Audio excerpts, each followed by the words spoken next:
My name is Rudolf Dittrich. I'm responsible for developing all race cars at BMW Motorsport. The job is to, first of all, plan, manage and foresee the programs that are most suitable for the BMW group as such within the context of motorsport, and that includes real racing as well as virtual racing. We figured out that the simulator is going to be a very important resource for us to help the efficiency of the development for new race cars, but as well as, for example, for training drivers or for preparing events. The drivers come here for 2 days before every race, and it's not only the drivers coming here, it's the entire crew. So we're not only preparing the drivers for the race events, but also the engineering crew that works with the drivers at the races. If you think about vehicle development, you can test things that are hardly possible to test on a racetrack. Say, for example, you have what would be a very large change in the car and would take hours to swap on the car. In reality, in the meantime, your track has evolved. This is something you can test back to back multiple times in the simulator because you virtually have no change time of the car configuration. That's one aspect, and the circumstances are always very consistent. Another aspect, you could, for example, swap your location. So you could, for example, say, I'm testing in the morning in Valencia in Spain, and in the afternoon I want to test the same thing in Hockenheim in Germany. In reality, obviously hardly possible. On a simulator is no problem at all.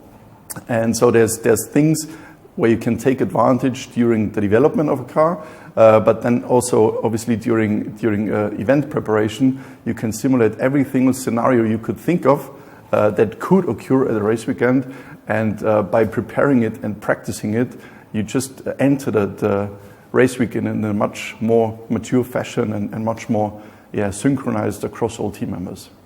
The simulator becomes more and more essential as the number of track days or test days that are allowed by regulations are reduced and reduced. So by virtue, you have to go virtual for some of these tests because you simply don't have time. At the track, on the other hand, there's also things that are becoming more and more sophisticated and are getting more difficult to actually extract some real solid results at a racetrack. And on the other hand, obviously also technology evolved. So the simulator that we are using here would have been hardly possible a couple of years ago, just say, for example, because of computational power. The simulator that you find over there obviously has components which are off the shelf, but as a package as such, it's totally custom made, and a lot of it, and the most important part of it, is purpose-built and developed in-house. And what it is about is to give the driver the best possible immersion and give him the best possible sensation of what the real car would do. That starts with just the drive environment. So he sees, he feels whatever he would see and feel in the real car. That's the one aspect. And the other aspect, while driving, he gets the cues that are telling him what the car is or is about to do.